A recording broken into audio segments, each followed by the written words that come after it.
जय हिंद बच्चों। आज मैं आप लोगों के बीच संगीत किसे कहते हैं इस पर चर्चा करने के लिए तैयार हूँ। आया हूँ संगीत किसे कहते हैं। ठीक है, मैं स्क्रीन पे एक पीडीएफ सेंड कर रहा हूँ।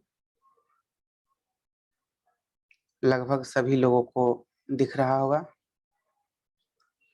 कि संगीत किसे कहते हैं।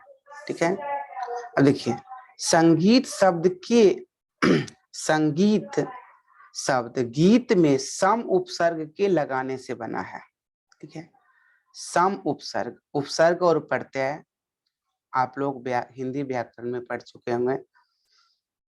संगीत शब्द की उत्पत्ति हुई है गीत में सम उपसर्ग के लगने से बना हुआ है। ठीक है, संगीत मानव जीवन की एक कलात्मक उपलब्धि है। ठीक है, संगीत मानव जीवन की एक कलात्मक उपलब्धि है जिसके द्वारा व्यक्ति अमूर्त भावनाओं को मूर्त रूप प्रदान करता है। ठीक है, जिसके द्वारा व्यक्ति अमूर्त भावनाओं को क्या करता है, मूर्त रूप प्रदान करता है।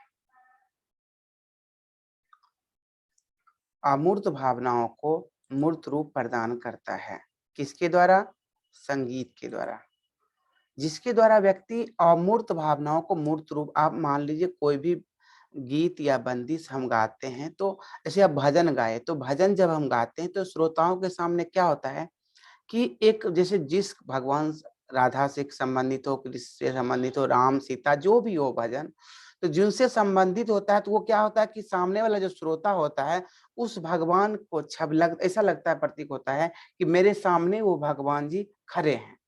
ठीक है, तो अमूर्त भावनाओं को मूर्त रूप प्रदान करता है व्यक्ति किसके माध्यम से, संगीत के माध्यम से। दूसरे शब्दों में हम कह सकते हैं कि संगीत वह ललित कला है जिसमें स्वर एवं लय के द्वारा हम अपने मन के भाव को प्रकट करते हैं। ठीक है, स्वर एवं लय के द्वारा हम अपने मन के भाव को प्रकट करते हैं, किसी के सामने कहते हैं, किसके माध्यम से, संगीत के माध्यम से। ठीक है, नाट्य शास्त्र के अनुसार, नाट्य शास्त्र के लेखक कौन है, भरत मुनि है। ठीक है, नाट्य शास्त्र के लेखक भरत मुनि है और बहुत ही प्रचलित ग्रंथ है। अभी के जो भी संगीत के स्टूडेंट हैं, छात्र छात्राएं हैं, यदि नाट्य शास्त्र को नहीं जानते हैं तो समझिए को संगीत में अभी उनका पहला कदम है। ठीक है, नाट्य शास्त्र के अनुसार गीत नाटक के प्रमुख अंगों में से अनन्यतम या श्रेष्ठतम है। ठीक है, नाट्य शास्त्र के अनुसार संगीत जो है नाटक के प्रमुख अंगों में से श्रेष्ठतम है तथा वादन एवं नर्तन दोनों क्या होते हैं, उनके अनुगामी होते हैं, उनके पीछे पीछे चलने वाले होते हैं। अब नाट्य शास्त्र के बारे में आप लोगों ने सुना होगा या पढ़ा होगा कि नाट्य शास्त्र की रचना मुख्य रूप से नाटक के लिए किया गया है, लेकिन अंतिम के 6 अध्याय 28 से लेकर के 33वें अध्याय तक, नाट्यशास्त्र में कुल 36 अध्याय हैं। ठीक है, नाट्यशास्त्र में कुल कितने अध्याय हैं, 36 अध्याय हैं। नाट्य शास्त्र में कुल 36 अध्याय हैं और अंतिम के जो है 28 से लेकर 33वें अध्याय तक जो है ये संगीत पर लिखा गया अध्याय है और इसमें संगीत संबंधी चेतना, इससे स्पष्ट होता है कि उस समय में जो नाटक के साथ संगीत की अहम भूमिका थी, महत्वपूर्ण भूमिका थी। ठीक है, तो नाट्य शास्त्र के अनुसार गीत नाटक के प्रमुख अंगों में से अनन्यतम या श्रेष्ठतम है तथा वादन एवं नर्तन उसके क्या होते हैं, अनुगामी होते हैं। कालिदास ने मेघदूत में, कालिदास के ग्रंथ का ये नाम है मेघदूत, कालिदास ने मेघदूत में संगीतार्थ के उपादानों गीत वाद्य और नृत्य तीनों की आवश्यकता, संगीत के लिए उन्होंने क्या किया, कालिदास गीत वाद्य और नृत्य तीनों की आवश्यकता निर्दिष्ट किया है, ये तीनों को महत्वपूर्ण माना है। ठीक है, उसके बाद है संगीत के संबंध में संगीत के संबंध में पंडित सारंगदेव की परिभाषा सबसे उपयुक्त मानी गई है, सबसे महत्वपूर्ण मानी गई है। सबसे क्या कहते हैं उसको सुलभ आसान जो कह सकते हैं वो है। संगीत से संबंधित सबसे उपयोगी परिभाषा जो है पंडित सारंगदेव जो के ग्रंथ का नाम है संगीत रत्नाकर। ठीक है, सारंगदेव के ग्रंथ का नाम है संगीत रत्नाकर। पंडित सारंगदेव ने संगीत के संबंध में सबसे उपयोगी परिभाषा दी है क्या? गीतम वाद्यम तथा नृत्यम त्रयम संगीत मुच्यते। गीतम वाद्यम तथा नृत्यम त्रयम संगीत मुच्यते, अर्थात गायन वादन तथा नृत्य इन तीनों कलाओं के मिश्रण को क्या कहते हैं? संगीत कहते हैं। ठीक है, गीतम वाद्यम तथा नृत्यम त्रयम संगीत मुच्यते, अर्थात गायन वादन और नृत्य तीनों कलाओं के मिश्रण को क्या कहते हैं? संगीत कहते हैं। इसी से मिलते जुलते परिभाषा, इसी से मिलते जुलते मतलब गीतम वाद्यम तथा नृत्यम त्रयम संगीत मुच्यते, इसी से मिलते जुलते परिभाषा का वर्णन नारद ने अपने ग्रंथ संगीत मकरंद में किया है। संगीत मकरंद के लेखक कौन है? नारद हैं। उन्होंने अपने ग्रंथ में किया है गीतम वाद्यम च नृत्यम च त्रयम संगीत मुच्यते। ठीक है, दोनों श्लोक को ध्यान से आप देखिए, गीतम वाद्यम तथा नृत्यम त्रयम संगीत मुच्यते, और दूसरा है गीतम वाद्यम च नृत्यम च त्रयम संगीत मुच्यते। यहाँ पर एक में क्या है कि तथा है, दूसरा में क्या है? च है। दोनों का अर्थ समान है। गीतम वाद्यम तथा नृत्यम त्रयम संगीत मुच्यते, गीतम वाद्यम च नृत्यम च त्रयम संगीत मुच्यते। दोनों का अर्थ समान है। ठीक है, अब अक्सर एग्जाम में पूछे जाते हैं कि गीतम वाद्यम च नृत्यम च त्रयम, अक्सर अगर मान लीजिए पूछा जाए कि यह श्लोक किस ग्रंथ से लिया गया है, तो दोनों श्लोक को हमें ध्यान से पढ़ना है। गीतम वाद्यम तथा लिखा हुआ है या गीतम वाद्यम च लिखा हुआ है। जो लिखा होगा या तथा लिखा हुआ है, गीतम वाद्यम तथा नृत्यम त्रयम संगीत मुच्यते, तो वो किसका होगा? संगीत रत्नाकर का होगा।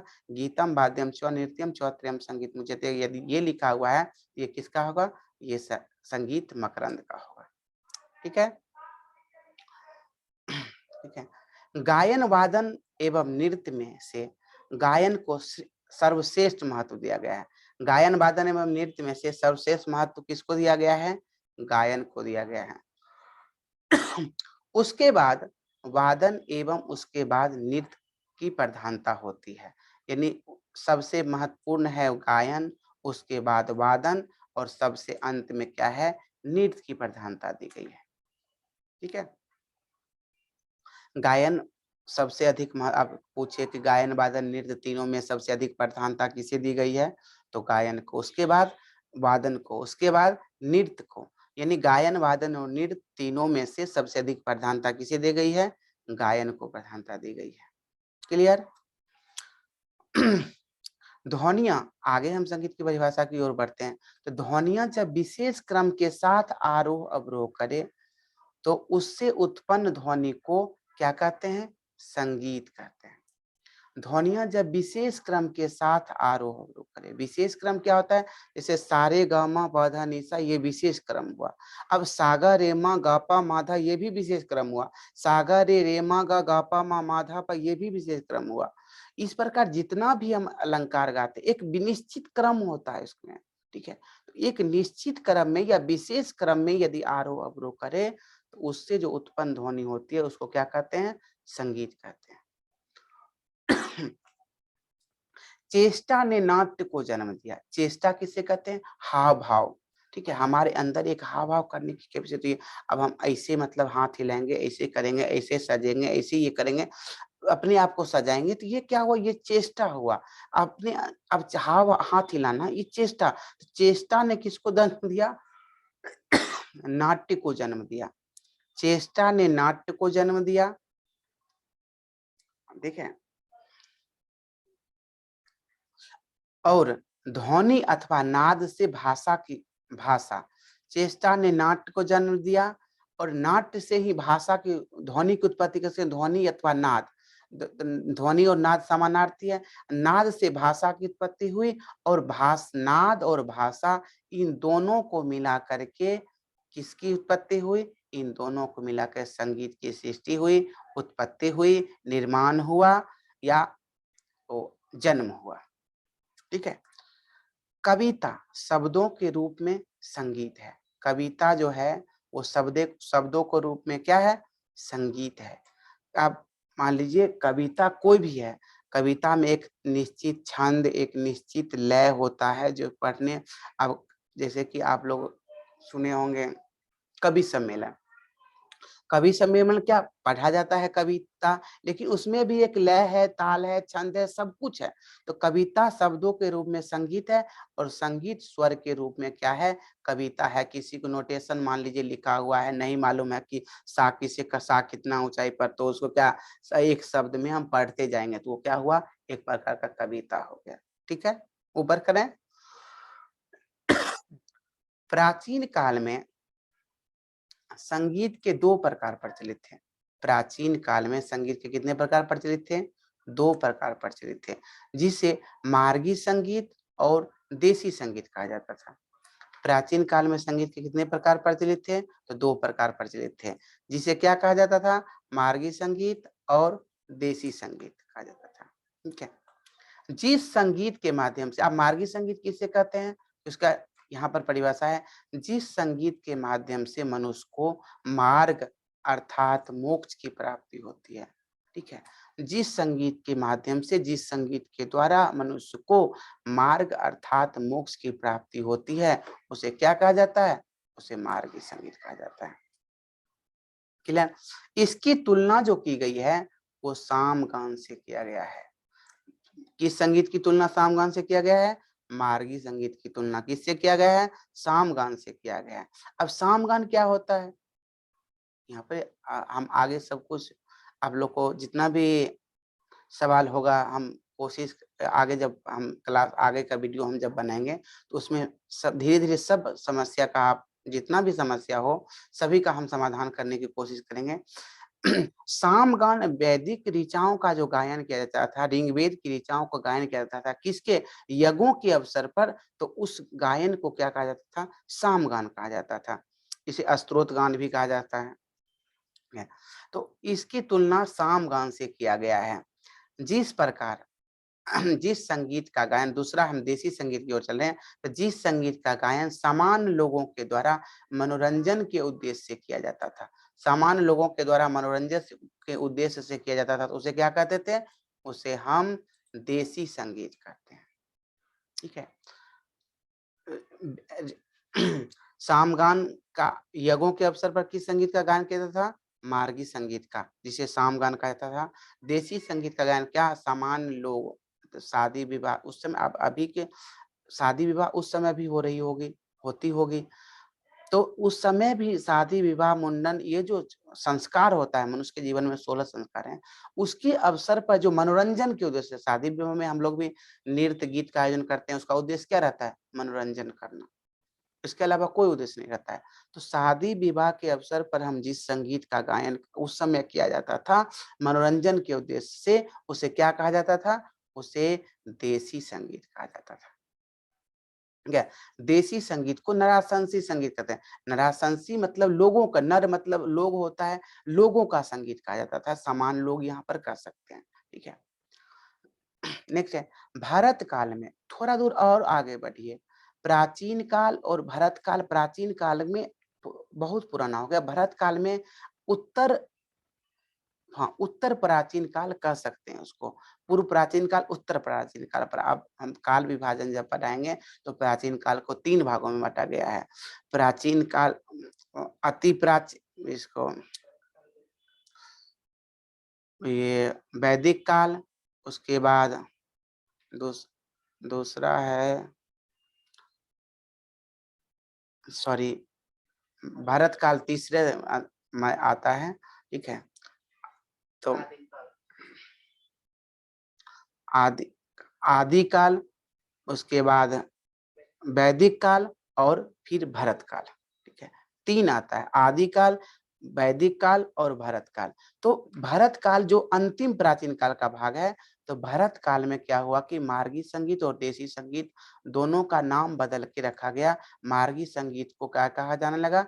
गांधर्व गान, और देसी संगीत को गाथा गान कहा जाने लगा। ठीक है, मध्यकाल में और थोड़ा दूर आगे बढ़िए।